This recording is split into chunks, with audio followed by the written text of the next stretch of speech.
ইউসুফের বাবা হলো ইয়াকুব। ইয়াকুব আলাইহিস সালামের দুই বিবাহ। প্রথম স্ত্রীর গর্ভে 10 জন সন্তান, দ্বিতীয় স্ত্রীর গর্ভে 2 জন সন্তান, 10 যোগ 12 জন সন্তান। কোন কোন মুফাসসির বলেন 3টি বিবাহ। একজন স্ত্রীর ঘরে 6 জন, আর একজন স্ত্রীর ঘরে 4 জন, 6 যোগ 4 10। আর এক স্ত্রীর ঘরে 2 জন, এই 12 জন সন্তান তার ছিল। আবার কোন কোন মুফাসসির বলেন হযরতে ইয়াকুব আলাইহিস সালামের বিবাহ 2টি আর দাসী হলো 1টি। দাসীর ঘরে 6 জন সন্তান, একজন স্ত্রীর ঘরে 4 জন সন্তান, আর একজন স্ত্রীর গর্ভে 2 জন সন্তান, এই মোট 12 জন সন্তান। এই 12টা সন্তানের মধ্যে 11 নাম্বার সন্তানের নাম হলো ইউসুফ। ইউসুফ আলাইহিস সালামের জন্মের খুব তাড়াতাড়ি আবার ইয়াকুব আলাইহিস সালামের স্ত্রী ইউসুফের আম্মা অন্তঃসত্ত্বা হন। বনিয়ামিন নামক একজন সন্তান হয়, অর্থাৎ ইউসুফ আলাইহিস সালামের আরেক ভাই। ওই সন্তান ভূমিষ্ঠ হওয়ার কিছুদিন পরেই হযরতে ইয়াকুব আলাইহিস সালামের স্ত্রী ইউসুফের মা ইন্তেকাল করেন। মা ইন্তেকাল করার কারণে হযরতে ইয়াকুব আলাইহিস সালামের ভালোবাসা তাদের প্রতি বেড়ে যায়। 2 জন সন্তান, 2 জনই ছোট।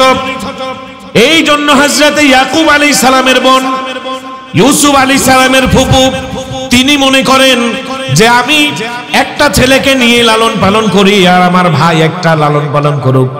তাফসীরে ইবনে কাসিরের মধ্যে এসেছে এবার হযরতে ইয়াকুব আলাইহিস সালামের বোন হযরতে ইয়াকুবকে বলছে, ও ভাই ইয়াকুব, 2টা সন্তান ছোট, 2টা সন্তানই ছোট হওয়ার কারণে তোমার লালন পালন করতে কষ্ট হয়। আমি একজনকে নিয়ে লালন পালন করে বড় করে দেই, আর একজন তোমার কাছে থাকুক। ইয়াকুব আলাইহিস সালাম বললেন, আচ্ছা ঠিক আছে, ইউসুফকে তুমি কিছুদিন লালন পালন করে আমার কাছে ফেরত দিয়ে যাবে, আর ছোট ছেলেটা আমি লালন পালন করতে থাকি, আমার কাছে থাক। এভাবে তারা ভাই বোন 2টি সন্তানকে ভাগাভাগি করে নিয়ে যায়। দিন চলতে থাকে। কিছুদিন পর ইয়াকুব আলাইহিস সালামের বোন হযরতে ইউসুফ আলাইহিস সালামের ফুফুর ইউসুফের উপরে মায়া জন্মে যায়, মায়া জন্ম নিয়ে যায়। কারণ একটা মানুষকে যদি কিছুদিন লালন পালন করে তার উপরে মায়া দয়া জমে যাওয়া এটা স্বাভাবিক, ঠিক কিনা? এখন সে কিভাবে ইউসুফকে ফেরত দেবে? কলিজা চিরে যায়। মায়ার মহব্বতের কারণে সে বিভিন্ন তাল বাহানা করতে থাকে। কোন তাল বাহানা করে হযরতে ইউসুফ আলাইহিস সালামকে আবার ফেরত নেওয়া যায়? ওই সময়ের সাংবিধানিক আইন ছিল, যদি কারো বাড়িতে বা কারো জিনিস কেউ চুরি করে, এই চুরির দায়ে সারা জীবন তার গোলামি করতে হয়। আমি যদি আপনার একটা কিছু চুরি করে নিয়ে যাই, সারা জীবন আপনার বাড়িতে আপনার গোলাম হয়ে থাকতে হবে, এই নিয়ম ছিল। আগে মা বোনরা কোমরে বিছা পরতো। বিছা চেনেন আপনারা? এটা এখনের মা বোনরা বুঝবে না। বিছা একটা অলংকার, এটা হ্যাঁ, এটা কোমরে পড়তো। এই যে বিছা, এই বিছাটা ইয়াকুব আলাইহিস সালামের বোন তার কোমরের বিছা খুলে সে এটা ইউসুফ আলাইহিস সালামের কোমরে বেঁধে দিয়েছে ঘুমের মধ্যে। ইউসুফ আলাইহিস সালামের কি নাই, খবর নাই, ঘুমিয়ে আছে। তো ফুপি এনে ওইটা পড়াই দিছে। দেওয়ার পরে সে ঘোষণা দিয়েছে, ভাই ইয়াকুব, আপনার কাছে আমার অভিযোগ আছে। কি অভিযোগ? অভিযোগ হলো আমার কোমরের বিছা কে যেন চুরি করে নিয়ে গেছে। আসলে কি চুরি হয়েছে? আসলে দিছে কার কোমরে? হযরতে ইউসুফ আলাইহিস সালামের কোমরে বা পকেটে রেখে দিয়েছে। এখন যখন খুঁজে পাওয়া যায় নাই, এবার বলছে সকলকে এনে সার্চ করো, খোঁজ করো। খোঁজ করে দেখে যে ইউসুফ আলাইহিস সালামের পকেটে এটা পাওয়া গেছে। এখন বলে, ভাই, সাংবিধানিক আইনের বিরুদ্ধে আপনি লড়তে পারবেন না, আপনি নিজে একজন নবী, আর পয়গম্বররাই তাদের যুগে তারাই বিচার সালিশ করত, বিচার আচার করত। আপনি বিচারক, আপনি আইন ভঙ্গ করতে পারেন না। আইন অনুযায়ী আমি ইউসুফের মালিক হয়ে গেছি। সুবহানাল্লাহ। ইয়াকুব আলাইহিস সালাম পয়গম্বর। আল্লাহ তাআলা যাদেরকে পয়গম্বর বানিয়েছেন তারা পৃথিবীর সর্বশ্রেষ্ঠ বুদ্ধিমান ছিলেন। সুবহানাল্লাহ। আল্লাহর পয়গম্বর ইয়াকুব বুঝে গেছে সে আমার ছেলেকে চোর বানানোর জন্য এটা করে নাই। আসলে আমার বোন আমার ছেলেকে ভালোবাসে, ভালোবাসার কারণে সে বাহানা করেছে যাতে করে আমি ইউসুফকে তার কাছে রাখি। বলল, বোন রে, আচ্ছা ঠিক আছে, আমি বুঝে ফেলেছি, তুমি তো আমার ছেলে ইউসুফকে নিতে চাও, তাহলে নিয়ে যাও।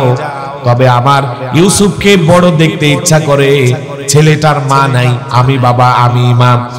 আবার এই ছেলেটার দিকে তাকালে কেমন যেন মনে হয় আমার এই ছেলেটা কোনো সাধারণ ছেলে না, অসাধারণ ছেলে। আল্লাহু আকবার। সে ভবিষ্যতে আল্লাহ চাইলে অনেক বড় হবে। সুতরাং তুমি আমার থেকে আমার সন্তানকে ছিনিয়ে নিয়ে যেও না। তুমি যখন আমার সন্তানকে ভালোবাসো তাহলে বলে দেই, এক সপ্তাহ ইউসুফ আমার কাছে থাকবে, আবার পরের সপ্তাহ তুমি নিয়ে যেও, তোমার কাছে এক সপ্তাহ থাকবে, এক সপ্তাহ তুমি রাখবে, এক সপ্তাহ আমি রাখবো। এভাবে আমাদের দুইজনের কাছে ইউসুফ থাকবে। বাকি 10 ভাই অন্য মায়ের ঘরে চোখাচোখি করে, হায় হায় আমাদেরকে চোখে দেখে না। দেখছো, সব নাটক, সিনেমা, ট্র্যাজেডি যা হয় সব ইউসুফকে নিয়ে হয়। আমরা কামাই করি, আমরা কামাইশুর, আমরা কামাই করে খাওয়াই, আমরা বড় বড় ওয়াদাহানুসবা, আমরা সংগঠিত, আমাদের শক্তি আছে, আমাদের জোট আছে, আমাদেরকে নিয়ে এত কিছু ছলাকলা হয় না। সব আদর ইউসুফ পেয়ে যাচ্ছে। আল্লাহু আকবার। আসলেই কি তাদেরকে আদর করে না? তারা বড় হয়ে গেছে। ছোটরা এমনিতে একটু আদর বেশি পায়, বড় হলে তার আদর একটু কমে যায়, এটাই তো স্বাভাবিক। তাই বলে মহব্বত কমে না, ঠিক কিনা? কিছুদিন পরে ফুপু ইন্তেকাল করেছেন। ইউসুফ আলাইহিস সালাম এবার স্থায়ীভাবে ইয়াকুব আলাইহিস সালামের কাছে থাকা আরম্ভ করলেন। তারা যে বাড়িতে বসবাস করে ওই বাড়িটা ছিল মুলকে শামের মধ্যে। মুলকে শাম হলো বর্তমান যে লেবানন, জর্দান, সিরিয়া, ফিলিস্তিন, গাজা এবং জেরুজালেম, মসজিদে আকসা, এই সম্পূর্ণ এলাকাটা মিলে ফুল ভূখণ্ডকে বলা হয় মুলকে শাম।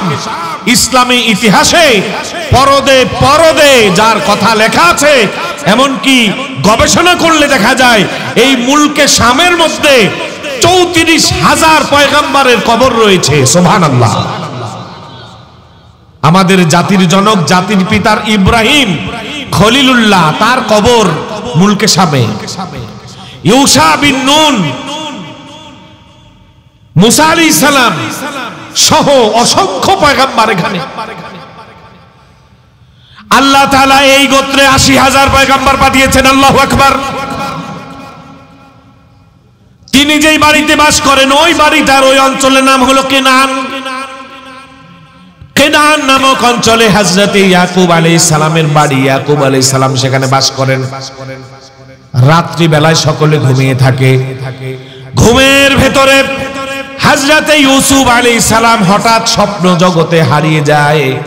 আর স্বপ্ন যোগে দেখে 11টা গ্রহ, 11টা গ্রহ উপগ্রহ, চন্দ্র আর সূর্য, 11 যোগ 2 এই 13টা জিনিস মিলে হযরত ইউসুফ আলাইহিস সালামকে সিজদা করতেছে।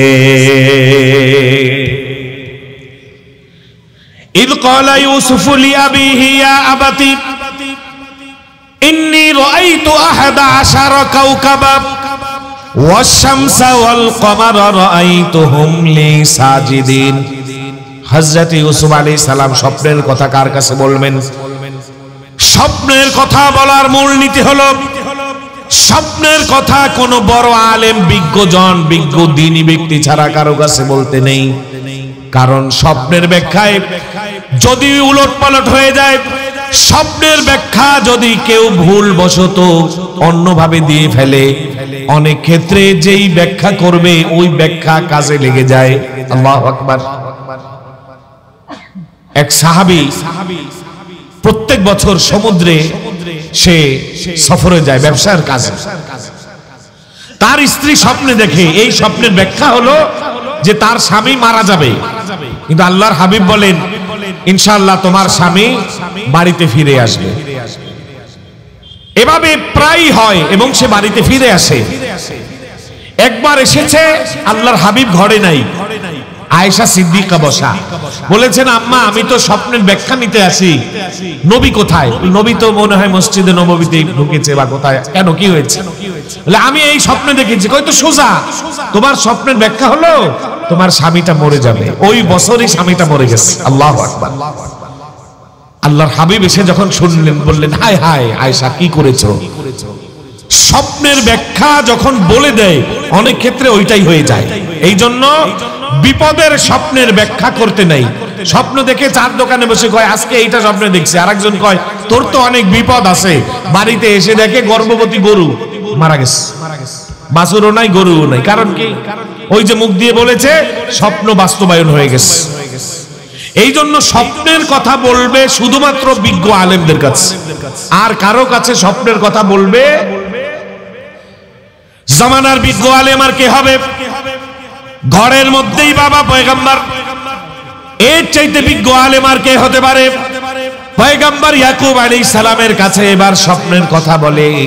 ইউসুফ আলাইহিস সালাম বলেন, ইয়া আবাতি, ও আমার পিতা, ইয়া আবাতি, হে প্রিয় বাবা, ইন্নী রাআইতু, নিশ্চয় আমি দেখেছি, আহাদা আশারা কাওকাবা, 11টি গ্রহ নক্ষত্র, ওয়াশ-শামসা ওয়াল কমারা, এবং চাঁদ আর সূর্য, এই 11 যোগ 2 13টা মিলে, রাআইতুহুম লি সাজিদিন, এই 13টা মিলে আমাকে সিজদা করতেছে।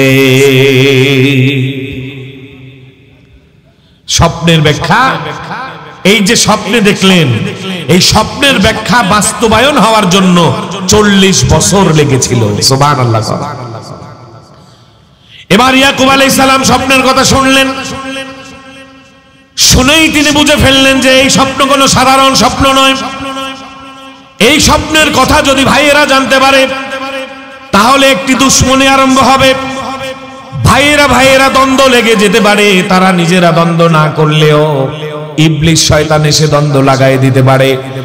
এজন্য তিনি স্বপ্নের কথা শুনে বললেন, হে ইউসুফ, তোমাকে ক্বালা ইয়া বুনাইয়া লা তাকসুস রুয়াকা আলা ইখওয়াতিক, বললেন হে আমার প্রিয় ছেলে, লা তাকসুস রুয়াকা আলা ইখওয়াতিক, তোমার স্বপ্নের কথা তুমি তোমার ভাইদের কাছে প্রকাশ করবে না।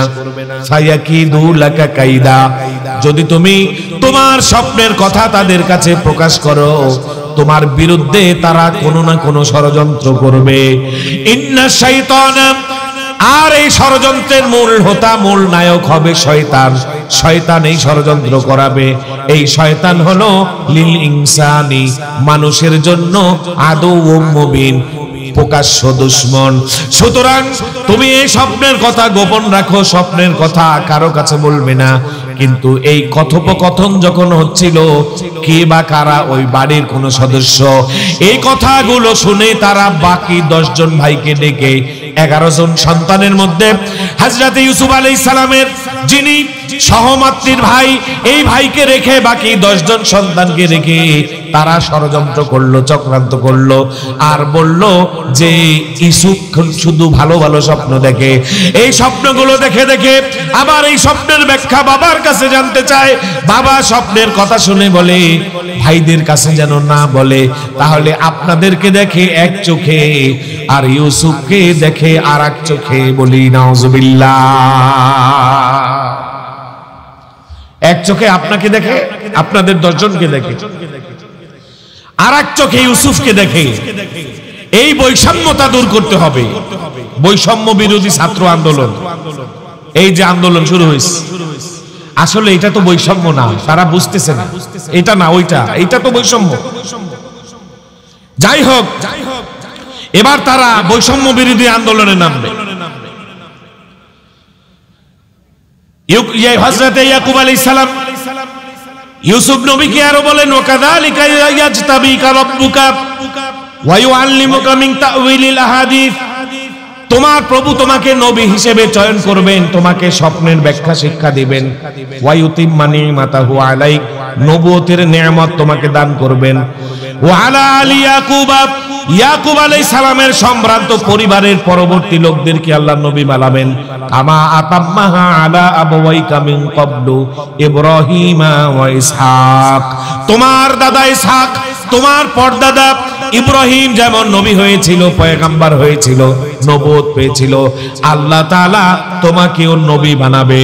এই স্বপ্নের ব্যাখ্যা বলছে তুমি নবী হবে, তুমি পয়গম্বর হবে, আল্লাহর নির্বাচিত বান্দা হবে, আর তুমি স্বপ্নের ব্যাখ্যার ব্যাপারে তুমি হবে বিশেষজ্ঞ। সুতরাং চুপ করে থাকো, এই স্বপ্নের কথা কারো কাছে বলবা না। কিন্তু একদিকে পয়গম্বর ইউসুফ আলাইহিস সালামকে ইয়াকুব আলাইহিস সালাম নিষেধ করেছেন, আর একদিকে তথ্য বের হয়ে তারা ইয়াকুব আলাইহিস সালামের আঙিনায় রাতের অন্ধকারে ইয়াকুব আলাইহিস সালামের বিরুদ্ধে বিদ্রোহ করতেছে। বলি নাউজুবিল্লাহ। এবার তারা লাকাদ কানা ফি ইউসুফ ওয়া ইখওয়াতিহি আয়াতুল লিসাইলিন, আল্লাহ তাআলা বলে এবার পূর্ণ ঘটনা শুরু হবে।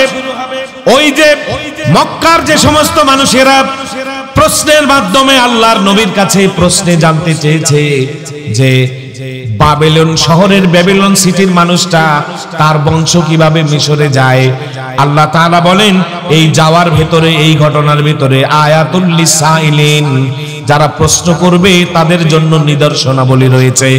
আর এই নিদর্শন হলো নমরুদ ক্ষমতা পেয়েছিল, ভাইয়েরা ক্ষমতা পেয়েছিল, ওই ক্ষমতার অপব্যবহার করার কারণে নমরুদকে ধ্বংস হতে হয়েছে। কিয়ামত পর্যন্ত যত মানুষ ক্ষমতা পাবার পরে ক্ষমতার অপব্যবহার করবে, আল্লাহ তাআলা সকলকে ধ্বংস করে ছাড়বে, ঠিক কিনা? সুতরাং ক্ষমতা পেয়ে ক্ষমতার অপব্যবহার করা যাবে। ইয ক্বালু লা ইউসুফু ওয়া আবুহু আহাব্বু ইলা আবিনা, এবার তারা বলছে ইউসুফ ওয়া আখুহু, ভাই হইলাম 12 জন, তারা হলো 2 জন, আমরা হলাম 10 জন। আমরা বড়, আমরা কামাই করি, আমরা বড়, আমাদের জামা কাপড় আমরা কিনি, আমাদের সংসার আমরা চালাই, আমাদের বল আছে, শক্তি আছে, জোট আছে। তারা ছোট, আমাদের কামাই করা উপার্জন থেকে তারা খায়। অথচ হাব্বু ইলা আবিনা মিন্না, আমাদের বাবার কাছে হযরতে ইউসুফ এবং ইউসুফের ভাই বেশি প্রিয় কেমনে হয়, এর একটা বিহিত করা দরকার। ওয়া নাহনু উসবা, অথচ আমরা হলাম সংগঠিত। নাউজুবিল্লাহ। উসবা শব্দের অর্থ সংগঠিত। পৃথিবীতে বাতিল দল সব সময় সংগঠিত থাকে, যারা বাতিল না তারা সংগঠিত হতে দেরি হয়, সংগঠিত সহজে হতে পারে না। কিন্তু যারা বাতিল তারা সব সময় খোদাদ্রোহীরা সংগঠিত থাকে। ইউসুফ আলাইহিস সালামের বিরুদ্ধে চক্রান্ত করতে গিয়ে পয়গম্বর ইয়াকুব আলাইহিস সালামের অন্য ছেলেরা খোদাদ্রোহী অবস্থায় তারাও বলছে ওয়া নাহনু উসবা, আমরা সংগঠিত। আমরা দেখতে পেয়েছি যারা ইসলামের বিরুদ্ধে, মানবতার বিরুদ্ধে, পৃথিবীর বিরুদ্ধে, এই পৃথিবীকে যারা অশান্ত করতে চায় তারা সব সময় সংগঠিত, ঠিক কিনা? কিন্তু আমরা সংগঠিত হতে পারি না। আল্লাহ আমাদের সংগঠিত হওয়ার তৌফিক দান করুক, বলি আমিন। এবার তারা ফতোয়া দেয় ইন্না আবানা লাফি দলালিন মুবিন, আমাদের বাবা সে তো পথভ্রষ্টতার মধ্যে আছে। নাউজুবিল্লাহ। পয়গম্বর এর বিরুদ্ধে ষড়যন্ত্র চলছে, রাতের অন্ধকার কেউ দেখেনি, এই ষড়যন্ত্র হয়েছে ঘুটঘুটে অন্ধকারের মধ্যে, অন্ধকারাচ্ছন্নতার মধ্যে ষড়যন্ত্র হলেও দুনিয়ার আর কেউ না দেখুক আর না দেখুক, আল্লাহ তাআলা বলেন ওয়া হুয়া আলিমুম বিযাতিস সুদূর, তোমাদের চক্রান্ত, তোমাদের ষড়যন্ত্র দুনিয়ায় আর কেউ দেখুক আর না দেখুক, আমি আল্লাহ রাব্বুল আলামিন তোমাদের ষড়যন্ত্র দেখি। তাদের ষড়যন্ত্র কি ছিল দেখেন এবার। তারা বলল এখন কি করা যায়। এক এক ভাই এক একটা কথা বলছে, এর মধ্যে তাদের সম্মতিত রায়, যেই রায়ের উপরে তার সম্মতি হয়, এই রায় দুইটা দিক আসলো। এক নাম্বার হলো উকতুলু ইউসুফা আবিতরাহুহু আরদান ইয়াখলু লাকুম ওয়াজহু আবিকুম, তারা বলল ইউসুফের ব্যাপারে আমাদের সিদ্ধান্ত হলো দুইটা। জোরে কোন কয়টা? উকতুলু, এক নাম্বার খুন। নাউজুবিল্লাহ বলবেন না। আগেই বলেছিলাম দুইটা জিনিস, খুন আর কি? গুম। এই যে কোন সূরা? সূরা ইউসুফ। উকতুলু, ইউসুফকে খুন করো, আবিতরাহুহু, অথবা গুম করো। নাউজুবিল্লাহ বলবেন না। ইউসুফকে কি করো? খুন করো অথবা গুম করো। তাহলে এই যে শিক্ষা, এটা মানবতার শিক্ষা না শয়তানের শিক্ষা? তাহলে দীর্ঘ 16 বছর যারা খুন করলো, গুম করলো, তারা শিক্ষাটা নিয়েছে মানবতার থেকে না শয়তানের থেকে? তাহলে বুঝতে হয় শয়তানের ছাত্র ছাত্রীদেরকে আমরা পিটাইয়া দেশ ছাড়া করতে পেরে মোটামুটি শান্তিতেই আছি, ঠিক কিনা? আল্লাহ এই জাতিকে হেফাজত করুক বলি আমিন। গুণ করো অথবা খুন করো, খুন করো, আজকে থেকে কত হাজার বছর আগের ইতিহাস, প্রায় 4-4.5 বছর আগে তদানীন্তন ক্ষুধাদ্রোহী তারা বসে সিদ্ধান্ত নিল, হয়তো খুন করো নত গুণ করো। সংস্কৃতির পরিবর্তন হলো, মানুষের ভাবধারার পরিবর্তন হয়েছে, বিজ্ঞান পাল্টে গেছে, ইতিহাসের পরিবর্তন হয়েছে। কিন্তু প্রায় 4,500 বছর আগে তদানীন্তন কেনানে মুলকে শামের মধ্যে অন্ধকার রাতের মধ্যে যে খুন আর গুমের পরিকল্পনা হয়েছে, আজকেও কুখ্যাত ইসলাম বিরোধীরা সেই খুন আর গুমের আমল করেই যাচ্ছে, ঠিক কিনা? আল্লাহর উপরে যাদের বিশ্বাস, আল্লাহর উপরে যাদের চেতনা, আল্লাহর হাবিব যাদের আদর্শের নেতা, যারা আল্লাহর হাবিবের আদর্শের সৈনিক, তারা যখন রাজনীতি করবে, তারা যখন সংসদে যাবে, তারা যখন জাতির প্রতিনিধিত্ব করবে, তাদের 1 নম্বর কাজ হবে তারা সংসদে যা বলবে ময়দানে তাই বলবে, ময়দানে যা বলবে সংসদে তাই বলবে। ময়দানের কথা আর সংসদের কথা মিলে যাবে। তারা মুনাফিকি করতে পারে না, কারণ তারা আল্লাহর উপরে বিশ্বাস করে, ঠিক কিনা? বাদশা কয়, আচ্ছা হুজুর, দিলাম আপনাকে কূপের মধ্যে ফেলে। একটা ধাক্কা দিয়া বাদশা হুজুরকে কূপের মধ্যে ফেলে দেয়। বলি না হুজুবিল্লাহ। আল্লাহর ওলি রব্বুল আলামিনকে ডাক দিলেন, ও রব্বুল আলামিন, জালেম বাদশার সাথে আমি ছিলাম। জালেম টুপিওয়ালাকে দেখতে পারে না, পাঞ্জাবিওয়ালা দেখতে পারে না, জুব্বাওয়ালা দেখতে পারে না, নামাজওয়ালা দেখতে পারে না। এমন কিছু জালেম শাসকদের সাথে আমাদের পরিচয় আছে না নাই? নাস্তিক, মুরতাদ, রাষ্ট্রের শত্রু, দেশের শত্রু, মানবতার শত্রু যারা, তাদেরকে বেছে বেছে সিলেকশন করে করে নিজের চারদিকে নিয়োগ দিত। কিন্তু যারা আল্লাহওয়ালা, কোরআনওয়ালা, তাদেরকে জেল আর আয়না ঘরের মধ্যে পাঠিয়েছে, ঠিক কিনা? আল্লাহর ওলি বললেন, রব্বুল আলামিন, বাদশা যতই মারতে চাক, মৃত্যু বাদশার হাতে না, মৃত্যু কার হাতে? সুতরাং তুমিও যদি চাও আমার মৃত্যু হয়ে যাবে, কূপের মধ্যে আমি মরে যাব, আবার না হবে জানাজা, না হবে গোসল, না হবে কাফন, না প্রতিবেশী ছেলে মেয়ে সন্তান স্ত্রী পুত্র আমার লাশ নিয়ে আল্লাহর কাছে লাশটা সামনে নিয়ে দোয়া করতে পারবে, না কেউ আমার লাশ দেখতে পারবে। আর যদি তুমি চাও এই কূপের মধ্যেও আমি বেঁচে থাকি, এই দুনিয়ার কেউ আমাকে মেরে ফেলতে পারবে না। আল্লাহ কয়, ফেরেশতারা আমার ওলিকে হেফাজত করো। সুবহানাল্লাহ বলেন। বাদশা এবার একটু দূরে গিয়েই দেখে বিশাল একটা মিছিল আসতেছে। ওই মিছিলের প্রত্যেকটা কর্মীর হাতে একটা করে ফুলের মালা। এই মালা বাদশাকে শুধু পড়াইয়া দিতেছে। বাদশা খুশি না বেজার? মোল্লা, মৌলবী, টুপিওয়ালা, দাড়িওয়ালা, পাঞ্জাবিওয়ালা, জুব্বাওয়ালা, মেসওয়াকওয়ালা, এদেরকে কেন কাছে জায়গা দেব? আমার বিপদে তারা আলহামদুলিল্লাহ কয়, আর আমাকে চেনে না, জানে না, অপরিচিত, অজ্ঞাত, অখ্যাত। এখানে এসেও তারা আমাকে ফুলের মালা দেয়। এরাই তো আমার আপন। চলো, আমাকে কোথায় নিয়ে যাবে? আমি তোমাদের সাথে যাব। তো নিয়ে একটা মন্দিরের মধ্যে ঢুকাইছে। মন্দির মুসলমানের জায়গা না হিন্দুর জায়গা? মন্দিরে হিন্দুরা ইবাদত পূজা করবে, হিন্দুদের পূজার জায়গা। মুসলমানরা মসজিদে ইবাদত করবে, এটা মুসলমানদের জায়গা। মুসলমান মন্দিরে আঘাত করবে না, হিন্দুরা মসজিদে আঘাত করবে না। এটা আমার বাংলাদেশের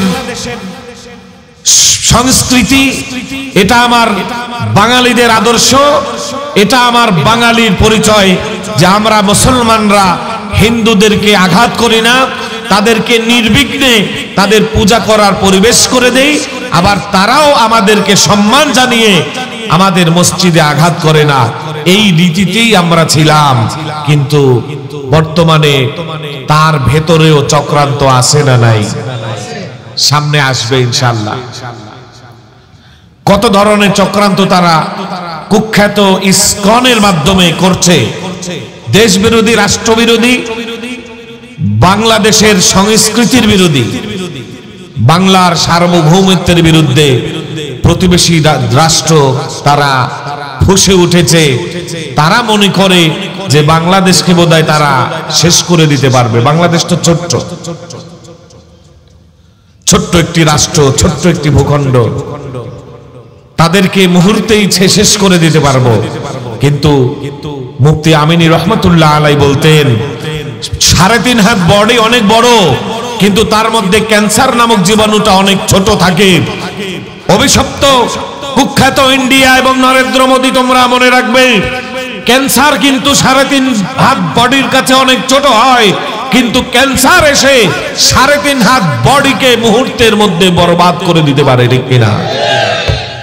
যদি বাংলাদেশের দিকে দখলদারিত্বের নজরে তাকাও, বাংলাদেশের সার্বভৌমত্বের দিকে যদি আধিপত্যবাদীর নজরে তাকাও, তাহলে বাংলাদেশ তোমাদের জন্য ক্যান্সার হয়ে যাবে। তোমার ইন্ডিয়াকে মুহূর্তের মধ্যে খান খান করে ভেঙে চূর্ণ বিচূর্ণ করার জন্য আমার বাংলাদেশই যথেষ্ট, ঠিক কিনা?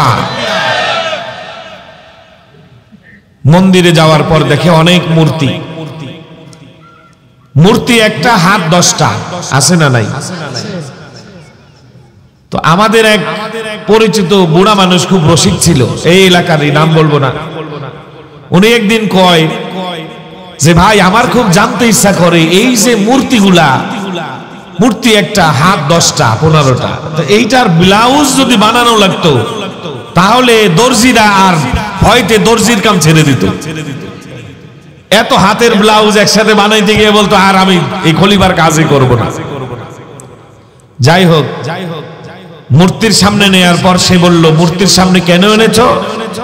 বলে এনেছি এই জন্য যে এই মূর্তিগুলো বৃষ্টি দেয়। নাউজুবিল্লাহ। বৃষ্টি দেওয়ার মালিক কে? বৃষ্টি দেয়, বৃষ্টির আশায় আমরা তার কাছে চাই, ইবাদত করি, সে সাড়া দেয় না। তখন আমাদের দেশের অনেকেই তার সামনে বলি দিয়েছি, কাজ হয় না। আপনি তো দেখতে সুন্দর, আমাদের চাইতে চেহারা সুরত মাশাআল্লাহ ভালো, তাই আজকে আপনাকে মূর্তির সামনে বলি দেব, আপনার রক্ত দিয়ে মূর্তির পা ধোয়ালে হয়তো মূর্তি খুশি হয়ে আমাদেরকে বৃষ্টি দেবে। এবার বাদশা টের পাইছে নেই। আল্লাহর ওলিদের সাথে বেয়াদবি করলে কি শাস্তি, বাদশা টের পাইছে। বাদশা এবার কয়, রব্বুল আলামিন একটু সুযোগ করে দিলে আমি তোমার ওলিকে কূপের থেকে উদ্ধার করে তার কাছে মাপ চাইব। জবাই করার আয়োজন হয়ে গেছে। প্রধান যে পণ্ডিত সে এসেছে, তাদের ধর্মীয় যে সংস্কৃতি আছে ওই অনুযায়ী সে তাদের মন্ত্রতন্ত্র পড়ে ওং নম নম ধম্মকৃষ্টং তব তব সরস্বতী শ্যামা বলে টলে একেবারে সব ঠিক করছে। করার পরে তার চেয়ে বড় পণ্ডিত যে, সে আবার আরেকটা বই নিয়ে আসছে, এসে বলতেছে, রাখো, তুমি যে বইয়ের আইন অনুযায়ী তাকে জবাই করবা, এটার চেয়ে আরো হায়ার লেভেলের বই আমার হাতে। এই বইতে লেখা আছে যে মুসলমানরা কোরবানি দেয়, ওই কোরবানির পশুর গায়ে খুঁত থাকলে কোরবানি দেওয়া জায়েজ নাই। সুতরাং দেখো তো এই ব্যক্তির গায়ে কোনো খুঁত আছে নেই, তাইলে আমরাও তাকে কোরবানি দেব না। সুবহানাল্লাহ। হুজুর সংসদে কি বলেছিল মনে আছে? আল্লাহ যা করেন বান্দার ভালোর জন্য করেন। বাদশার খুদ আসেনি, এবার বাদশা আল্লাহর ডাকে আর কয়, আল্লাহ আগে জানলে আয়না ঘরও বানাইতাম না, জেলখানাও বানাইতাম না, হুজুরদেরকে নির্যাতনও করতাম না। সুবহানাল্লাহ বলে। সব খেলা কার? আল্লাহ। এবার মন্দির থেকে 2টা লাঠি দিয়ে বের করে দিছে। মনে মনে কয় 10টা লাঠি দিলেও সমস্যা নাই। চলে গেছে কূপের কাছে, গিয়ে বলে আলহামদুলিল্লাহ হুজুর। হুজুরে কয়, কি রে আলহামদুলিল্লাহ কয় কেন? একজন আরেকজনকে দেখলে বলবে আসসালামু আলাইকুম, সে কয় আলহামদুলিল্লাহ। কি হইছে? কয় হুজুর না, আজকে থেকে আমার সবক একটাই আলহামদুলিল্লাহ। তো হুজুরকে উদ্ধার করেছে। বলে কি হয়েছিল? বলে হুজুর আসলে আপনি সেদিন বলেছিলেন আল্লাহ যা করে ভালোর জন্য করে, আমি বুঝতে পারি নাই। তারা তো আমাকে চেনে না, আমি বাদশা নাকে, আমি তাদেরকে যা বলি তারা বোঝে না। কিন্তু আমি এতটুকু বুঝেছি যে তারা বৃষ্টির জন্য আমাকে জবাই দিত। আমার ওই আঙুল ওই দিন যদি না কাটা যেত তাহলে আমার আজকে গলা কাটা যেত। সুতরাং আপনার কথাই বাস্তব, এই মুহূর্তে আমাকে মাফ করে দেন, আর কোনোদিন আপনাদের সাথে বেয়াদবি করব না। আলহামদুলিল্লাহ। একটু আলহামদুলিল্লাহ বলতে পারবো জোরে সোরে ইনশাআল্লাহ? বলি না আলহামদুলিল্লাহ? আপনারা একটু আস্তে বলছেন আলহামদুলিল্লাহ। এই জন্য এটা বরাদ্দের বাইরে ছিল, কাল্পনিক একটা ঘটনা, কিন্তু বরাদ্দের বাইরে আলহামদুলিল্লাহ আস্তে বলার কারণে একটু একটা ঘটনা বলে দিলাম। আল্লাহ পাক বোঝার তৌফিক দান করুক, বলি আমিন। কোরআনে হাকিম সর্বমোট কত পারা? 30 পারার মধ্যে সূরা আছে 114টি। এর মধ্যে আমরা আজকে 12 নাম্বার পারা। কত নাম্বার? 12 নাম্বার পাড়ার 12 নাম্বার সূরা। 12 নাম্বার পাড়া, 12 নাম্বার সূরা। আলোচ্য সূরার প্রাইমারি আয়াত, অর্থাৎ পূর্ণ একটি রুকুর আমরা এবং আয়াতের অংশ বিশেষ তেলাওয়াত করেছি। এই আয়াত, রুকু এবং আলোচ্য সূরার আলোকে আমরা কিছু কথা মুযাকারা করব, আপনাদের শোনাবো। তার মধ্যে দিয়ে আমাদের আজকের এই মাহফিলের প্রধান আকর্ষণ, আন্তর্জাতিক খ্যাতিসম্পন্ন বক্তা, বিশিষ্ট আলেম দ্বীন জনাব আলহাজ হযরত মাওলানা কামরুল ইসলাম সাঈদ আনসারী সাহেব, এই জনপদের সর্বশ্রদ্ধাভাজন ব্যক্তিত্ব আমাদের মধ্যে এসে পৌঁছে যাবেন। আল্লাহ তাআলা তার নেক হায়াতকে দারাজ করে দিক, বলি আমিন। তাহলে আমাদের আজকের সূরা নাম্বার 12। সূরা নাম্বার কি? আয়াত নাম্বার এবং পারা নাম্বার 12। আমরা যে নিঃশ্বাস নেই, শ্বাস প্রশ্বাস ফেলি, এই শ্বাস প্রশ্বাস যদি গণনা করেন তাহলে 1 মিনিটে আমরা একটা স্বাভাবিক মানুষ 12 বার নিঃশ্বাস নিতে পারে। সুবহানাল্লাহ। সূরা নাম্বার কত? আবার আমরা যে শ্বাস প্রশ্বাস ফেলি এটাও কত? 12। তা শ্বাস যদি 12 বার নেয়, ছাড়ে কতবার? সেখানেও কি 12। 12 মাসে 1 বছর, আবার 12 বছরে 1 যুগ, আবার 12 ঘন্টায় 1 দিন, আবার 12 ঘন্টায় 1 রাত। আবার আমাদের যে কালিমা লা ইলাহা ইল্লাল্লাহ, এই কালিমা লিখতেও 12টা অক্ষর লাগে। সুবহানাল্লাহ। কালিমার আরেক অংশ কি? মুহাম্মাদুর রাসূলুল্লাহ সাল্লাল্লাহু আলাইহি ওয়াসাল্লাম। মুহাম্মাদুর রাসূলুল্লাহ লিখতেও 12টা অক্ষর লাগে। তাহলে সূরা নাম্বার কত? পারা নাম্বার, নিঃশ্বাস, ছাড়ে, নেয়, দিন, রাত, বছর, যুগ, আল্লাহ, রাসূল, সব কি 12। তো 12 মিলিয়ে আমরা একটা 12 রকমের জিনিস নিয়ে আমরা একটা সূরা শুরু করেছি। এই সূরাও 12, আয়াতও 12, এই সূরার বিষয়বস্তুও 12টা। সুবহানাল্লাহ। সূরার বিষয়বস্তু কত? 12। এবং এই সূরার মধ্যে সর্বমোট রুকু সংখ্যাও 12। একজন আরেকজনের রাগ হয়ে বলে, আজকে আমি তোর 12টা বাজায় দেব। বলে কি বলে না? তাহলে আপনাদের আজকে কয়টা বাজাইছি? 12টা বাজিয়ে দিস। 12 কে সমান 2 ভাগ করলে কত হয়? 6 যোগ 6 12। আজকের আলোচ্য সূরার প্রথম 6টি বিষয় ট্র্যাজেডি আন্ডার ট্র্যাজেডি, অর্থাৎ একটি বিষয়ের মধ্যে আরেকটি বিষয় শুধু পেশ লাগবে, পরবর্তী 6টা বিষয় এগুলো আবার হল হবে, একটার পর আরেকটা মুশকিল খুলে যাবে, আসান হয়ে যাবে। এই 6টা মুশকিল, 6টা আসান। 6টা কি মুশকিল আর 6টা আসান, 6 মিলে মোট কত? 12। সব 12র খেলা এখানে।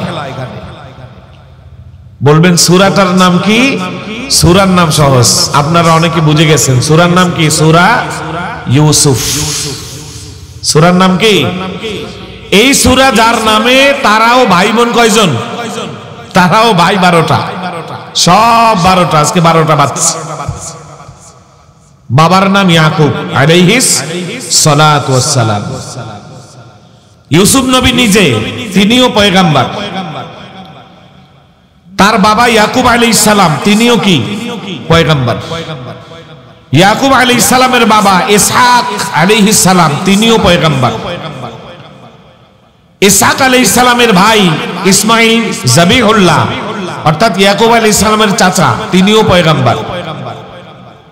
আবার ইয়াকুব আলাইহিস সালামের দাদা ইসহাক এবং ইসমাঈল আলাইহিমা আসসালাতু ওয়াস সালামের বাবা, আমাদের জনক, আমাদের বাবা, জাতির জনক সাইয়্যিদুনা ইব্রাহিম খলিলুল্লাহ, তিনিও পয়গম্বর। সুবহানাল্লাহ। একেবারে পয়গম্বরের গোষ্ঠী এখানে। এমনি এমনি 12টা বাজে নাই, পয়গম্বরের কি গোষ্ঠী এখানে। আরো আশ্চর্য হলো, বিগত প্রায় 17টি বছর আমরা সবচেয়ে বেশি যেই জিনিসটার আতঙ্কগ্রস্ত ছিলাম, এই 2টা জিনিস ছিল খুন আর গুম। ঠিক কিনা? এই খুন আর গুমের আবিষ্কার কোথায় হলো? গবেষণা করলে দেখা যায় খুন আর গুমের আবিষ্কারটাও এই সূরার মধ্যেই হয়েছে। সুবহানাল্লাহ। সূরার মধ্যে হয়েছে মানে খুন আর গুমকে চিহ্নিত করে বলেছে যে খোদাদ্রোহীরা গুম হয়েছিলেন কি হন নাই। সেখানে গুমের কথাও আছে, খুনের কথাও আছে। পর্যায়ক্রমে আলোচনা আসবে। আল্লাহ শোনার, বোঝার, জানার, আমল করার, মানার তৌফিক দান করুক বলে আমিন। আল্লাহর নবী সাল্লাল্লাহু আলাইহি সাল্লামের 40 বছর পূর্ণ হলে তিনি নবী হলেন। কত বছর? 40 বছর পূর্ণ হলে তিনি নবী হলেন। 40 বছর পূর্ণ হওয়ার আগে আল্লাহর নবী সাল্লাল্লাহু আলাইহি সাল্লাম একজন অবিতর্কিত, সকলের কাছে গ্রহণযোগ্য লোক ছিলেন। এমনকি ওই সময়ের নানামুখী, বিভিন্ন দলে বিভক্ত, নানা পেশায়, নানা নেশায় জড়িত লোকগুলো তাকে বলেছিল আল আমিন, বিশ্বাসী। কিন্তু 40 বছর ধরে রাখার পরেও যখন কোরআন এসেছে, ওহী এসেছে, জিবরাইল এসেছে, নবুয়ত এসেছে, ইসলাম এসেছে, এবার এই বিতর্কের ঊর্ধ্বের লোকটা আর বিতর্কের ঊর্ধ্বে নাই। সবচাইতে বড় বিতর্ক তাকে নিয়ে হয়েছে। ঠিক কিনা? তখন হয়েছে, এখন মনে হয় হয় না। গতকালও 3 জন অ্যারেস্ট করেছে। ইউনূস সরকারকে বলি, আপনাকে অন্য কোনো ব্যাপারে ধন্যবাদ দিতে পারি আর না পারি, এ ব্যাপারে ধন্যবাদ। নিজের বাবাকে গালি দিলে আপায় পাগল প্রায় হয়ে সে কোথায় আছে তাকে উঠায় নিয়ে আসো, ধরে ফেলতো। কিন্তু তার রাডার আমার নবীকে গালি দিলে ওই লোককে খুঁজে পেত না। ঠিক কিনা? আমরা ব্লাসফেমি আইন চেয়েছি। আমরা ইউনূস সরকারের কাছে ব্লাসফেমি আইন চাই। ব্লাসফেমি আইন হলো কোন স্বীকৃত ধর্মের ধর্মযাজক এবং ধর্মগুরুকে যদি তাচ্ছিল্যের স্বরে কেহ গালি দেয়, তাহলে তার নিন্দা এবং গালি দেওয়ার অপরাধে ওই ব্যক্তিকে শাস্তির সম্মুখীন হতে হবে। তাদের ধর্মীয় গ্রন্থে যেই শাস্তি দিয়েছে ওই শাস্তি, অর্থাৎ মৃত্যুদণ্ড দিতে হবে। এটা মুসলমান, হিন্দু, খ্রিস্টান, বৌদ্ধ, ইহুদি, নাসারা, এই আইনের কাছে সব ধর্ম নিরাপদ। ঠিক কিনা? মান সাব্বা নাবিয়ান ফাকতুলু। আল্লাহর হাবিব বলেছেন, আল্লাহর হাবিবের ব্যাপারে বলা হয়েছে বিশ্ব নবীকে যারা গালি দেয় তাদের বেঁচে থাকার অধিকার নাই, ঠিক কিনা? আবার হিন্দুদের খ্রিস্টানকেও কেউ গালি দিলে তারও শাস্তি হবে। খ্রিস্টানরা যাকে যীশু খ্রিস্ট মনে করে অর্থাৎ ঈসা রুহুল্লাহ, তাকেও কেউ নিন্দা করলে তাকেও শাস্তি পেতে হবে। এই আইন কি শুধু মুসলমানের আইন? এই আইন মুসলিমের আইন, এই আইন হিন্দুর আইন, এই আইন বৌদ্ধর আইন, এই আইন ইহুদি নাসারা সকলের আইন। সুতরাং এই আইন বাংলাদেশে আপনি প্রতিষ্ঠিত করে যান, জাতি হাজার বছর আপনাকে মনে রাখবে, ঠিক কিনা? আল্লাহর নবীর দরবারে বিভিন্ন অভাব অভিযোগ আসে। তার মধ্যে একটা অভাব অভিযোগ হলো, বাজারে গিয়েছে তো একজনের গাছে সুন্দর একটা লাউ ধরেছে। লাউ নিয়ে এসে রাস্তার পাশে বিক্রি করার জন্য বসেছে। ওই এলাকার একজন নামি দামি লোক যাবার পথে বলে, হ্যাঁ লাউটা তো সুন্দর, কয় টাকা? 15 টাকা। এই বেটা, এত টাকা দাম হয়নি, বর বেগে বর। আসে না নাই? যা বাসায় গিয়ে টাকা নিয়ে আসিস। আজকেও গেছে, কালকেও গেছে, টাকা চাইতে গেলে এই তোর তো গাছেই ধরছে, তুই কি কিনে আনছস? বলে কি বলে না?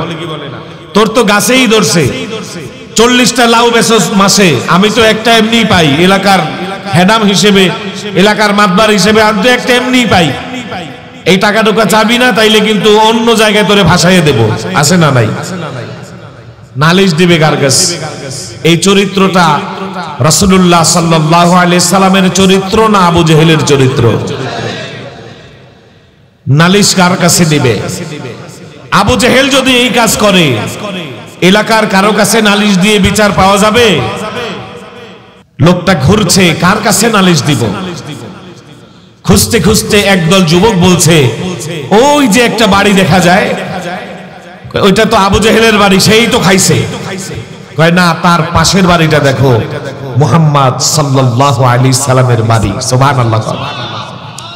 ওনার কাছে গেলে উনি বিচার করে দিতে পারবে, আর আবু জেহেলের টাকা শুধু উনিই আদায় করে দিতে পারবে, আর কেউ পারবে না। আল্লাহু আকবার। লোকটা এবার চলে গেছে আল্লাহর নবীর বাড়িতে। ওই লোকগুলো আবার ফিসফাস ফিসফাস করে পিছনে পিছনে এসেছে। কেন?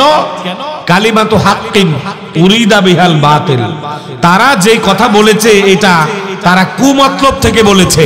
কারণ আবু জেহেল আল্লাহর নবীর বন্ধু না শত্রু? শত্রুর বাড়িতে যদি এই মামলা নিয়ে যায়, আবু জেহেল খুশি না বেজার? আবু জেহেলের শক্তি আছে না নাই? আবু জেহেল অবশ্যই তরবারি অথবা চাবুক অথবা তীর অথবা লাঠি নিয়ে বের হয়ে আল্লাহর নবীকে ধমক দেবে, তাকে শাসাবে, প্রয়োজনে মারবে। বলি নাউজুবিল্লাহ। আর এই যুবকরা তামসা দেখবে, এই নিয়ত করে আল্লাহর হাবিবের নাম বলছে। আল্লাহর নবী বলছেন যে তুমি যে টাকা পাবা আবু জেহেলের কাছে, সাক্ষী আছে, কে কে? অমক অমক, যাও তাদেরকে ডাইকা নিয়ে এসো। বলছে হ্যাঁ আমাদের সামনে এই কাজ ঘটছে। সাক্ষী যখন পেয়েছি, আমি রাসূলুল্লাহ সাল্লাল্লাহু আলাইহি সাল্লাম জীবিত আছি, তোমার টাকা মার যাবে না। সুবহানাল্লাহ। গরিবের অধিকার আমার নবী কিভাবে প্রতিষ্ঠিত করেছেন, প্রয়োজনে জীবনের ঝুঁকি নিয়ে শত্রুর বাড়িতে গিয়ে হলেও গরিবের অধিকার রক্ষা করেছেন, রাষ্ট্রের নিম্নবৃত্তের অধিকার রক্ষা করেছেন। এই হলো আমার নবী, মানবতার নবী, সাম্যতার নবী, সুলতানে মদিনা, আল্লাহর সৃষ্টির সভাপতি। সুবহানাল্লাহ। এই লোকটাকে নিয়ে চলে গেছে আবু জেহেলের বাড়িতে। ওই যে কুমতলবের কুচক্রী লোকগুলো তারাও পিছনে পিছনে আসছে। দরজায় আঘাত করেছে আবু জেহেল। আবু জেহেল দরজা খুলে দেখে দরজার সামনে মুহাম্মদ সাল্লাল্লাহু আলাইহি ওয়াসাল্লাম, তার সাথে ওই লোকটা যার অর্থ মেরে দিয়েছে। একে চেনেন? বলে হ্যাঁ ভাতিজা চিনি। কেন? কয় টাকা পায়? এত টাকা। ভদ্রলোকের মতো টাকাটা দিয়ে দেন। সুবহানাল্লাহ। আবু জেহেল বলে আসছি, দরজা বন্ধ করেছে, ভিতরে গেছে। ওরা একজন আরেকজনকে কয় কি কয় মানে চাকু তরবারি অথবা লাঠি অথবা চাবুক একটা কিছু নিয়ে আসতেছে, দেখে সাথে চাকুও নাই, তরবারিও নাই, লাঠিও নাই, একটা টাকার থলি নিয়ে আসছে। সুবহানাল্লাহ। এই যে নাও 1 টাকা 2 টাকা 50 টাকা, এই যে যা পাও পরিশোধ করে দিলাম, যাও ভাতিজা। ঠিক আছে। ওরা কয় হায় হায়, তলে তলে টেম্পু চালাও, আমরা জিজ্ঞেস করলে কয় হরতাল। চাচা ভাতিজা ঠিকই মিল আছে, চাচা ভাতিজা কি ঠিকই মিল আছে, আমাদের দিয়ে একটা ঝগড়া বাসাদ বাঁধাই রাখছে। আজকে থেকে আর আবু জেহেলের সাথে নাই। আবু জেহেল এটা তুমি কি করলা? বলে কেন কি করছি? কয় তুমি মুহাম্মদকে তোমার বাড়িতে এত ছলা কলা করে পাঠালাম, তুমি তাকে কিছু শাস্তি দিবা, কিছু জেল জরিমানা করবা, কিছু আয়না ঘরের ব্যবস্থা করবা, খুন গুম করবা, সেগুলা না করে তুমি তার পরিশোধ টাকা পরিশোধ করে দিলা, সম্মানের সাথে যেতে ব্যবস্থা করে দিলা, আজকে থেকে তোমার দলে আমরা নাই। আবু জেহেল বলে জানো, এমনিতেই বলি না যে মুহাম্মদ সে জাদু জানে। নাউজুবিল্লাহ বলেন। মুহাম্মদ কি জাদুঘর? মুহাম্মদকে মুজিজা দেয় কে? আল্লাহ রাব্বুল আলামিন। আল্লাহর হাবিব যখন গিয়েছে, আবু জেহেল কয় আমি দরজা খুলেছি, খুলে দেখি তারা 3 জন, একজন মুহাম্মদ, তার সাথে ওই লোকটা, আর একটি জঙ্গলি উট। সে হা করেছে আমাকে গিলবে, তার এক ঠোঁট জমিনে আর এক ঠোঁট এত উঁচুতে। আমি প্রথম তাকাইছি, ঠোঁট শেষ হয় না, আবার তাকাইছি, ঠোঁট শেষ হয় না, আবার তাকিয়ে ভয়তে নজর নিচে নামিয়ে ফেলেছি। সুবহানাল্লাহ। টাকা না দিয়ে উপায় আছে, এই জন্য দিয়ে দিছি। সুবহানাল্লাহ। আল্লাহর নবীর মুজিজা এভাবে মক্কায় প্রকাশ হওয়া আরম্ভ করল। এক পর্যায়ে আরববাসী হতাশ হয়ে গেল। মুহাম্মদ নতুন ধর্ম ইসলাম নিয়ে আসলো, মানুষ মুসলমান হয়ে যাচ্ছে, নবীর মুজিজার সাথে আমরা পারি না। আসলে বিষয়টা কি হয়েছে? এবার তারা ইহুদিদের কাছে, যারা আসমানি গ্রন্থ জানত, আসমানি কিতাব জানত, তাদের কাছে মক্কার কাফেরেরা চিঠি লেখে। মক্কার মানুষেরা আকীদাগতভাবে তারা ছিল মুশরিক, তারা শিরক করত, মূর্তি পূজা করত, পৌত্তলিক ছিল। এই মক্কার মানুষেরা, মক্কার কাফেরেরা চিঠি লিখলো, ও মদিনার ইহুদিরা, কি করব একটা কিছু বলে দাও। মুহাম্মদের সাথে আর পারছি না, সে জাদুঘর। এবার মদিনার ইহুদিরা লিখে দিল, পাল্টা চিঠির উত্তরে তারা লিখল, আচ্ছা যারা জাদুঘর হয় তাদের জাদু জমিনে চলে, কিন্তু তাদের জাদু আসমানে চলে না। মুহাম্মদ যদি জাদুঘর হয়ে থাকে তোমাদের কথা মতো, তাহলে তার জাদু জমিনে চলবে, কিন্তু আসমানে চলবে না। আসমানে যেহেতু চলবে না, আসমানে কোনো কিছু দেখাতে পারে কিনা এটা তাকে প্রশ্ন করো। কেমন প্রশ্ন করব? প্রশ্ন করো সে কি আসমানের চাঁদ দ্বিখণ্ডিত করে দিতে পারবে? যদি আসমানের চাঁদ দ্বিখণ্ডিত করে দেয়া হয়, তাহলে মনে করবে সে জাদু জানে না, এখানে অন্য কোনো কাজ হয়। তৃতীয় পক্ষ তার পিছনে আছে। জাদুর মাধ্যমে আসমানে কোনো কিছু করা যায় না, জাদু শুধুমাত্র জমিনে চলে। জমিনে অ্যাপ্রুভাল পেয়েছে, অনুমতি পেয়েছে। আল্লাহর নবীর কাছে আসলো, ও মুহাম্মদ, ও আব্দুল্লাহর ছেলে, তুমি তো আমাদেরকে অনেক কিছু দেখাও, তুমি মুজিজা প্রকাশ করো, তোমার সাথে আমরা কিছুতেই পেরে উঠছি না। তাহলে এবার আমাদের আবেদন, তুমি কেমন কি দেখাও জানতে চাই। জমিনে যেমন তোমার মুজিজা চলে, আসমানেও কি তোমার মুজিজা চলবে? আসমানে একটু মুজিজা করে দেখাও। আল্লাহর নবী সাল্লাল্লাহু আলাইহি সাল্লাম তার জান্নাতি আঙ্গুল দিয়ে ইশারা করার সাথে সাথে আসমানের চাঁদ দ্বিখণ্ডিত হয়ে যায়। আগে শুধিয়া রসাবু বকর ওমর, আকে সুদিয়ার সাবু বকর ওমর আসারে আঙ্গুশতে ও শাত সুদ কমর আয়ে কে ও রারফিকে গরিবুত ওয়াদেগার লশকরে কাশ আবরারে বুত সাহেব আজবু দান্দে উসমান ও আলী বাহরে আগাশ তান্দে দর আলম ওলি আয়ে কে কা নেহায়া ও হিলমে বুত ওয়াদেগার বাবে মদিনা ইলমে বুত আর রাসূলে হক খায়রুন নাসে বুত আম্মু পাকা হামজা ও আব্বাস বুত হর দো মজবা সদরুদ সত সালাম বর রাসূল আলো আসহাবাস তামাম। এখন চাঁদ তো দ্বিখণ্ডিত হয়ে গেছে, প্রমাণ হয়ে গেছে নবী জাদুঘর না। সুবহানাল্লাহ। জাদুঘর না, তাহলে সে কি জানে? সে কি সত্যিকারের নবী? চিঠিতে আবার লিখেছে মক্কার কাফেররা মদিনার ইহুদিদের কাছে আবার চিঠি লেখে। মদিনার মধ্যে আবার তারা ছিল দুই গ্রুপ, একটা হলো ইহুদি আর একটা হলো মুশরিক। যারা মুশরিক তাদের মধ্যে দুইটা জাতি, আউস এবং খাজরাজ। আর যারা ইহুদি তাদের মধ্যে প্রধানত তিনটি গোষ্ঠী, বনু কাইনুকা, বনু কুরাইজা আর বনু নাজির। এদের কাছে চিঠি লেখে যে উত্তর তো দিয়ে ফেলছে, এখন সে চাঁদের মধ্যেও তার কারামত, তার মুজিজা প্রকাশ করে ফেলেছে। সুবহানাল্লাহ। তাহলে কি করা যায়? তাকে একটা প্রশ্ন করো, সে সত্যিকারের নবী কিনা। এই ব্যাপারে তাকে একটা প্রশ্ন করো। এই প্রশ্নটা খুব জটিল। প্রশ্নটা কেমন? তারা চিঠিতে লেখে যে আমাদের জাতির জনক, আলহামদুলিল্লাহ, জাতির পিতার নাম কি?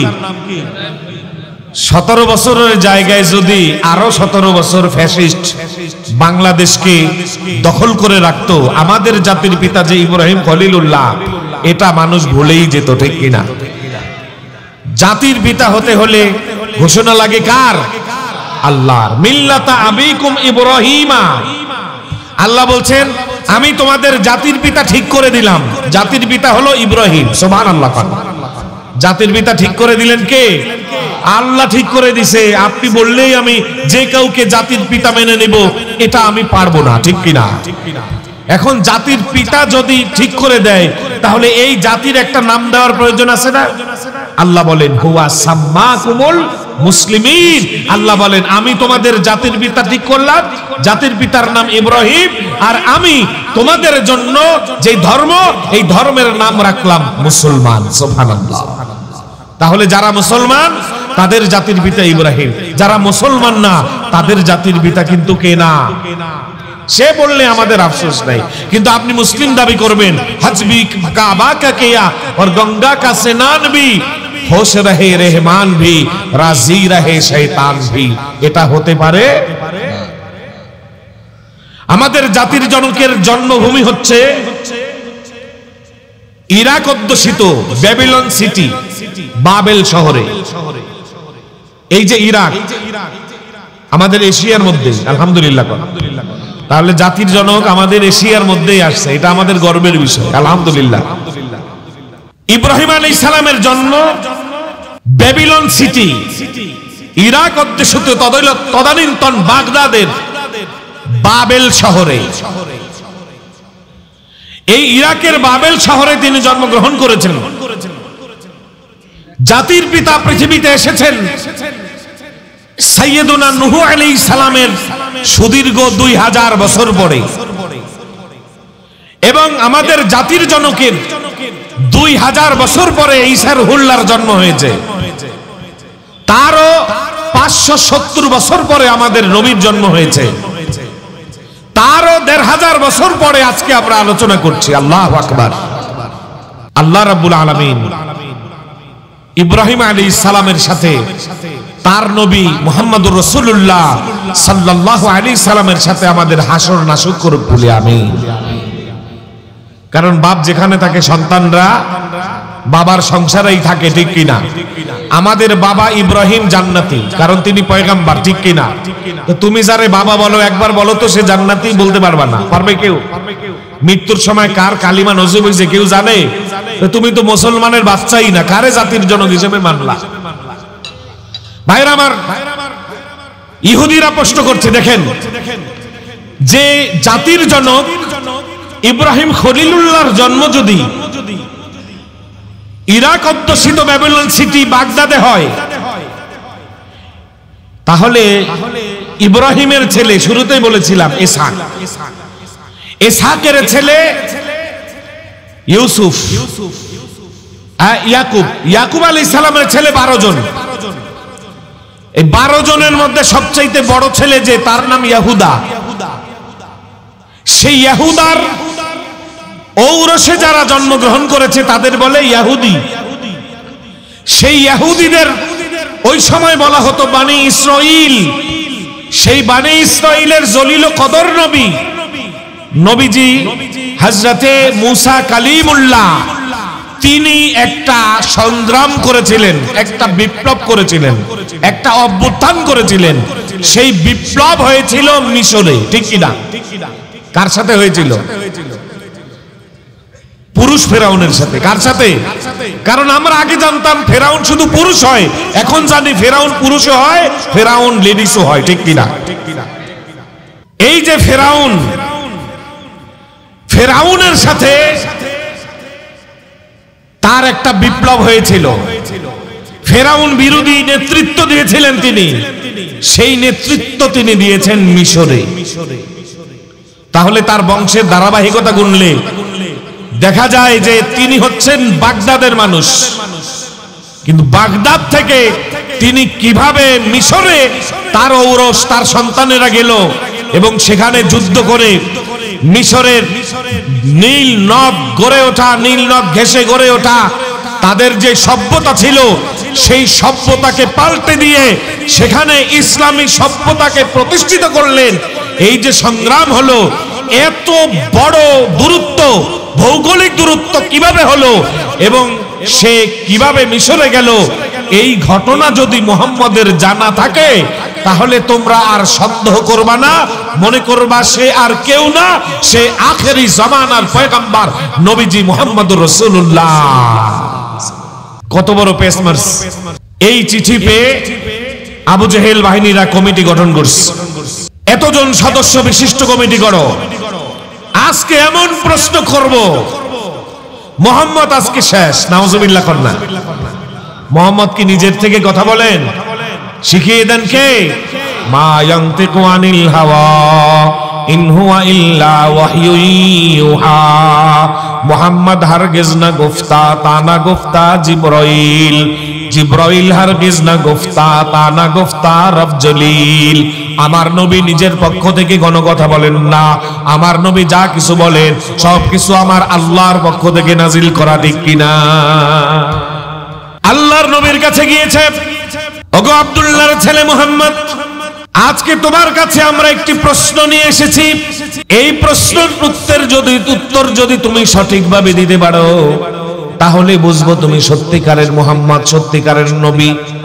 যদি প্রশ্নের উত্তর দিতে না পারো তাহলে মনে করব তুমি মিথ্যা নবীর দাবিদার, তুমি মিথ্যা কথা বলছো, তুমি মিথ্যুক। নাউজুবিল্লাহ বলেন। আল্লাহর নবী বললেন প্রশ্নটা কি? বললেন প্রশ্ন হলো আপনার জাতির জনককে। আল্লাহর নবী বললেন আমার জাতির জনক সাইয়্যিদুনা ইব্রাহিম খলিলুল্লাহ, মিল্লাতা আবিকুম ইব্রাহিম। আমার জাতির জনক ইব্রাহিম খলিলুল্লাহ। বলে জাতির জনকের জন্ম কোথায় হয়েছিল? বলে জন্ম হয়েছিল ইরাক অধ্যুষিত বাগদাদ ব্যাবিলন সিটিতে। বলে ইরাক অধ্যুষিত ব্যাবিলন সিটিতে যদি পয়গম্বর ইব্রাহিম আপনার জাতির জনকের জন্ম হয়ে থাকে, তিনি তো ইরাকের মানুষ। এই ইরাকের মানুষের পরবর্তী নসল, পরবর্তী বংশধারা কিভাবে তারা মিশরে গিয়ে যুদ্ধ করে ফেরাউনের বিরুদ্ধে, মুসা আলাইহিস সালামের যে সংগ্রাম হয়েছিল, এই সংগ্রাম কিভাবে হলো, এই যুক্তি এবং ইতিহাসের আলোকে এগুলো যদি আমাদেরকে বলতে পারো তাহলে আমরা মেনে নিব তুমি সত্যিকারের রাসূল। আল্লাহর নবী উম্মি ছিলেন, যা কিছু শিখেছেন সব আল্লাহর কাছ থেকে। আল্লামানি রব্বি ফাআহসানা তা'লিমি ওয়া আদ্দাবানি রব্বি ফাআহসানা তা'দিবি। আল্লাহর নবী বলেন আমার দুনিয়ার কোনো শিক্ষক নাই, দুনিয়ার কোনো শিক্ষক থেকে আমি সবক নেই নাই, আমি সবক নিয়েছি আমার আল্লাহর থেকে। আল্লাহু আকবার বলেন। আমি সবক নিয়েছি আমার আল্লাহর কাছ থেকে। আমার শিক্ষক আমার আল্লাহ, শিক্ষক হচ্ছেন আল্লাহ, ছাত্র হচ্ছেন মুহাম্মদ, আর তাদের মাঝখানে দত্তরির কাজ যে করেছে তিনি হলেন জিবরাইল। এই তিনের সমন্বয় যে ইউনিভার্সিটি, এটা হলো আল হেরা প্রাইভেট ইউনিভার্সিটি। এই ইউনিভার্সিটির মধ্যে আল্লাহ রাব্বুল আলামিন নলেজ অফ হেভেন, আল্লাহ তাআলা ঐশী গ্রন্থ নাজিল করে দিয়েছেন, ডিভাইন বুকস দিয়েছেন, আসমানি কিতাব দিয়েছেন, ওহী দিয়েছেন। যেই নবী কোনোদিন স্কুলের বারান্দায় যান নাই, যেই নবী কোনোদিন মাদ্রাসার বারান্দায় যান নাই, যেই নবী কোনোদিন দুনিয়ার কারো থেকে কোনো শিক্ষা গ্রহণ করেন নাই, যেই নবী আক্ষরিক কোনো জ্ঞান শিক্ষা গ্রহণ করেন নাই, এই নবীকে আল্লাহ রাব্বুল আলামিন নিজের প্রাইভেট ইউনিভার্সিটিতে পড়াইয়া আল্লাহ তাআলা কিয়ামত পর্যন্ত এই দুনিয়ায় যত মানুষ আসবে সকল মানুষের মধ্যে আল্লাহ তাআলা তার নবীকে সর্বশ্রেষ্ঠ, সর্বকালের সর্বশ্রেষ্ঠ শিক্ষিত বানায়া দেয়। আল্লাহর নবী এবার আশা করে ও রব্বুল আলামিন, আমি আশায় রইলাম আপনি আমাকে বলেন তারা যে প্রশ্ন করেছে এই প্রশ্নের উত্তর তো আমি নিজের পক্ষ থেকে দিতে পারবো না, দিব না, আপনাকে বলে দিতে হবে। আল্লাহ তাআলা বলেন জিবরাইল, আমার প্রশ্নের উত্তর, আমার বন্ধুর প্রশ্নের উত্তর নিয়ে তুমি দুনিয়ায় যাও। এই প্রশ্নের উত্তর নিয়ে তুমি দুনিয়ায় যাও। তাফসিরে ইবনে কাসির, তাফসিরে মারিফুল কোরআন গ্রন্থ প্রণেতা আল্লামা মুফতি শফি রহমাতুল্লাহ আলাইহি বলেন, জিবরাইল আমিন আল্লাহর নবীর কাছে যখন ওহী আসতেন, ওহী নিয়ে আসতেন, এই ওহীর প্রটোকলে তিনি একজন দুইজন নয়, 1000 2000 নয়, 100 200 নয়, দীর্ঘ তিনি সংখ্যায় 70,000 ফেরেশতার বহর নিয়ে আসতেন। 70,000 ফেরেশতার বহর, সাথে জিবরাইল আমিন। এবার 12 নম্বর পাড়ার 12 নম্বর সূরা, 12টা বিষয়ের সূরা, সূরা ইউসুফ নিয়ে নাজিল হয়। আর এই সূরা আল্লাহর নবী তাদেরকে পড়ে পড়ে শোনায়। তারা দেখে ইতিহাস যা বলে, আসমানি কিতাবে যা লেখা হয়েছে, আর ইহুদিরা তাদেরকে যা শিখিয়ে দিয়েছে, আল্লাহর নবীর কথার মধ্যে সব কিছু পাওয়া যায়। লা ইলাহা ইল্লাল্লাহ।